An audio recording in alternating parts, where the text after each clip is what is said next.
हैं हजारों मकान दुनिया में देखने को, मगर जिसने हिमाचल नहीं देखा तो क्या देखा। जी हाँ, हिमाचल पर्यटकों के लिए अनछुआ स्वर्ग। जहाँ भी नज़र दौड़ाएं बस प्रकृति ही प्रकृति बिखरी पड़ी है। हरी भरी धरती, ऊंचे ऊंचे देवदार के वृक्ष, कल कल करती नदियाँ, हरी भरी वादियाँ, मानो अपनी आगोश में लेने को बेकरार हो। यूँ तो पूरा हिमाचल पर्यटकों का पसंदीदा पर्यटन स्थल है, परंतु पर्यटक अगर सचमुच में संपूर्ण प्रकृति का आनंद लेना चाहते हैं तो हिमाचल के मानचित्र पर सिर्फ एक ही ऐसा क्षेत्र उभर कर सामने आता है, वो है सराज क्षेत्र का जंजैहली इलाका, जहाँ सही मायनों में प्रकृति का भरपूर आनंद लिया जा सकता है। ये क्षेत्र सच में प्रकृति का दिया हुआ अनमोल तोहफा है। हालांकि यह क्षेत्र काफ़ी दूर दराज का क्षेत्र है, जो मंडी मुख्यालय से 82 किलोमीटर की दूरी पर स्थित है। मगर जो पर्यटक एक बार जंजैहली आता है वो इस स्थल को अलविदा कहने से पहले सिर्फ यही सोचता है कि काश यहाँ कुछ दिन और गुजार पाते।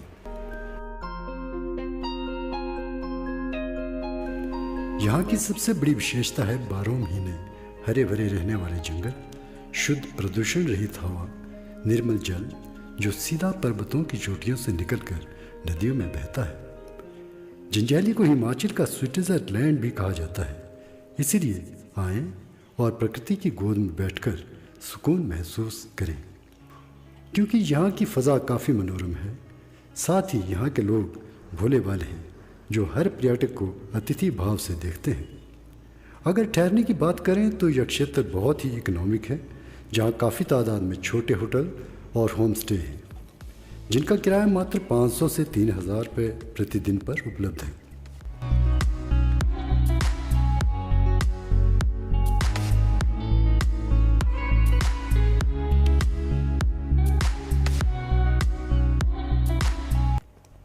रही खाने पीने की बात तो 50 रुपये से 100 रुपये के बीच स्थानीय भोजन सहजता से उपलब्ध है।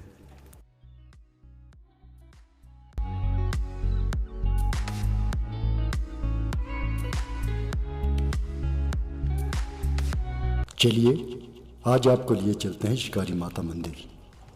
शिकारी देवी टेम्पल समुद्र तल से 11,500 फीट की ऊंचाई पर स्थित है। यह मंदिर जंजैहली से मात्र 16 किलोमीटर दूर है, जो भुलाह से होकर गुजरता है।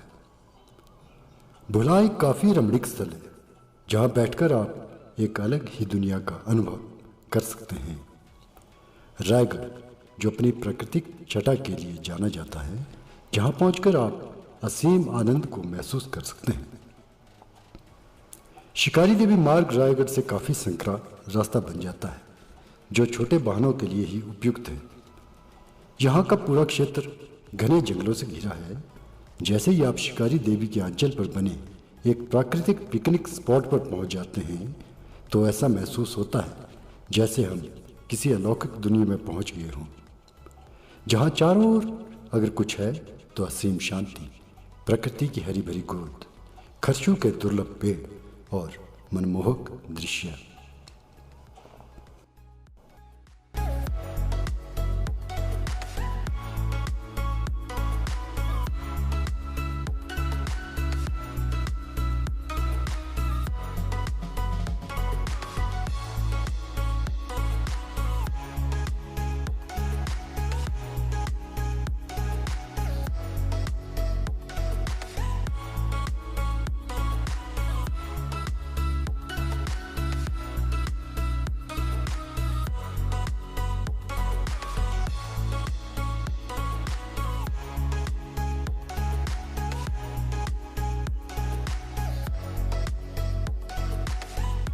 माना जाता है कि यह पहाड़ी पांडवों की तपस्या स्थली थी, जहाँ समाधि के दौरान अर्जुन को एक देववाणी सुनाई दी थी कि आज शिकार के दौरान जो भी प्राणी उसका प्रथम शिकार बनेगा, उसी स्थल पर खुदाई करो, वहीं आपके कष्टों के निवारण का समाधान है।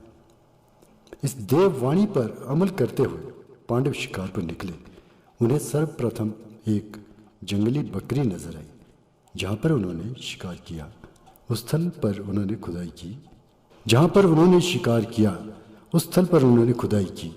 वहाँ शिकारी माता की मूर्ति मिली जिसे उन्होंने विधिवत रूप से स्थापित किया, इसीलिए इसे शिकारी माता के नाम से जाना जाता है। उसी रात अर्जुन को एक सपना आया कि जो मंदिर बनाओ उस पर छत ना हो। उन्होंने ऐसा ही किया। आज भी यह मंदिर बिना छत का है। यहाँ सर्दियों में 10 से 12 फीट तक बर्फ गिरती है, मगर आश्चर्य का विषय ये है कि माता की मूर्ति पर बर्फ नहीं टिकती, जो अपने आप में अनसुलझा रहस्य है। आप भी एक बार अवश्य यहाँ आकर दर्शन लाभ प्राप्त करें।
यहाँ के दर्शनीय स्थलों में पांडवशिला, शिकारी देवी, मगरू महादेव, शाटाधार, बूढ़ा केदार, तुंगासीगढ़ इत्यादि हैं।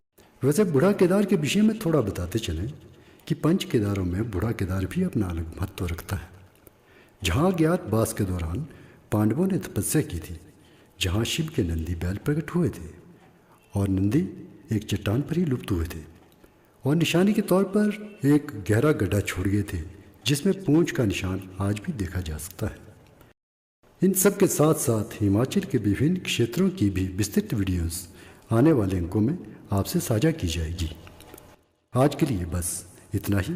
Please stay tuned. इस चैनल को लाइक करें, शेयर करें और अपने अनमोल सुझाव दें। हमें इंतज़ार रहेगा। तब तक गुड बाय, टेक केयर।